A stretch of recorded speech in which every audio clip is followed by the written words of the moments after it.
Francis, welcome to India today. So excited to speak to you.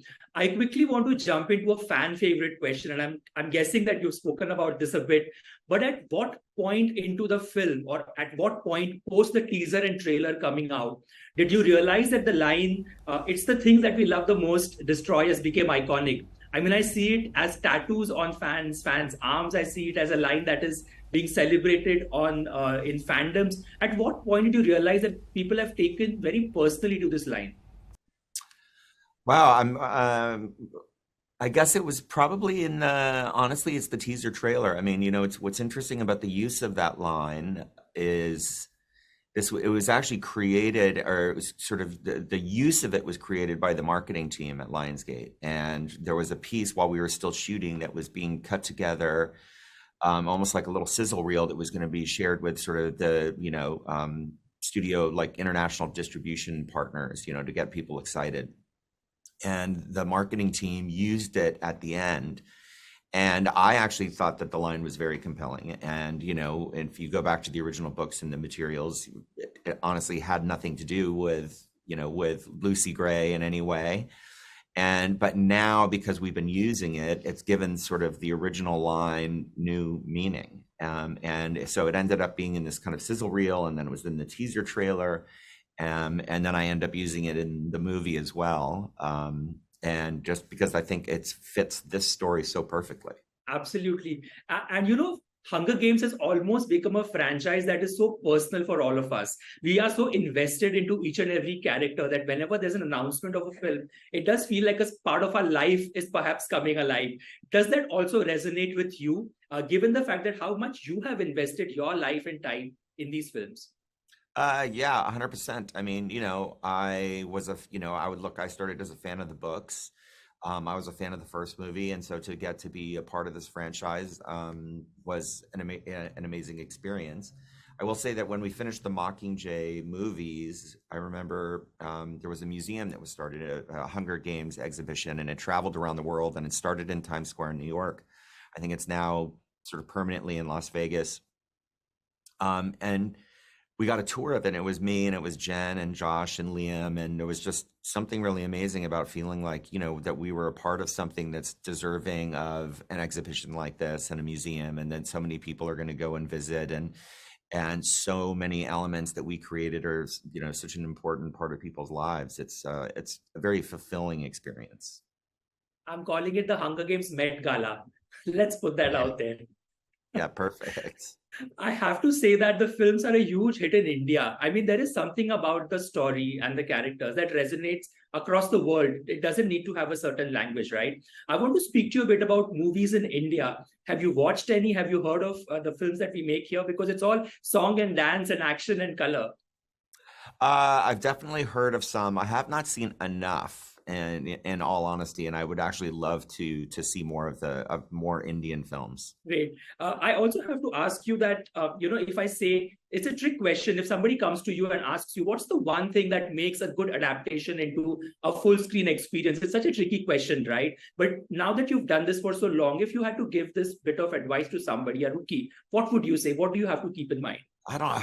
I mean, that's God. It's a really tricky question. I mean, because the truth is, you get into an adaptation because you love a story, and you love a story for certain kinds of reasons, right? And so ideally the trick is to try and stay as true to that sort of spirit, whatever it is that kind of drew you into the story. If it's a character, if it's the world, if it's the themes, if it's a relationship, whatever it is, really trying to stay as true as possible to what it was that you loved about the story in the first place. Jennifer has sort of made headlines. She's doing this solo campaign for sort of getting Katniss back and speaking about how excited she would be. She would just jump to the opportunity if that ever comes. And I believe you sort of shared your thoughts on that. But what would you want to speak on that topic?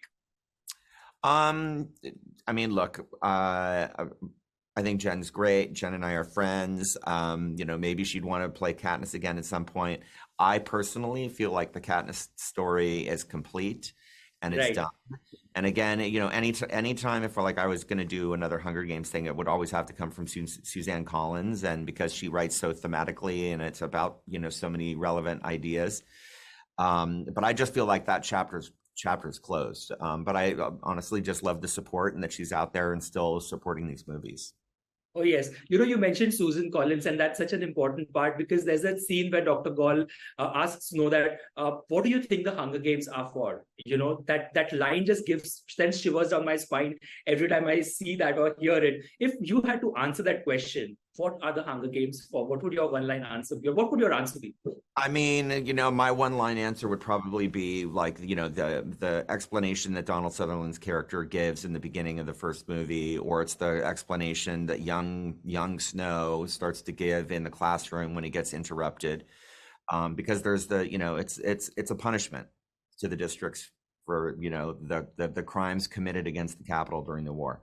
I think that's the truth. Philosophically, what we're saying about this movie is a completely different thing, and it's like a much deeper sort of reason for the games themselves.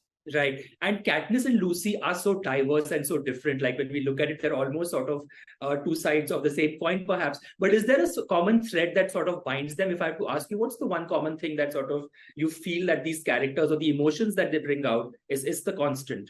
I think the truth that the things that they share is I think that they're both really smart and intelligent, and I think they're both survivors. I just think that the way they go about using their intelligence and the way they survive are completely different because sort of at their core, they're very different people. And if you had the liberty, I know that that's such an open-ended question of perhaps doing a spin-off because the characters are so interesting. I'm even talking about actors or characters who have perhaps a line or two. They are so interesting. Everybody's there for a reason. If you had to follow an arc of perhaps a not so popular character, would you pick any? Would you have anybody at the back of your mind? I don't know. I mean, just for fun. I mean, I've often said again that it would take Suzanne Collins writing something for me to want to get involved. But, I really like Lucky Flickerman. So it's like, I think he would be a really fun character to do more with. Great. And I quickly have to ask you, because the fans take the film so personally, do you ever lurk on social media or do you go and check what the fans are saying, read fan fiction, or perhaps follow what the comments that they have to say about the films in the past that have released and the films that they are about to release? What are their expectations and stuff? Yeah, sometimes. I mean, look, I certainly engage with the fandom some, and I really appreciate the fans. I mean, we're fans ourselves, and when I say we, I mean Nina and I. I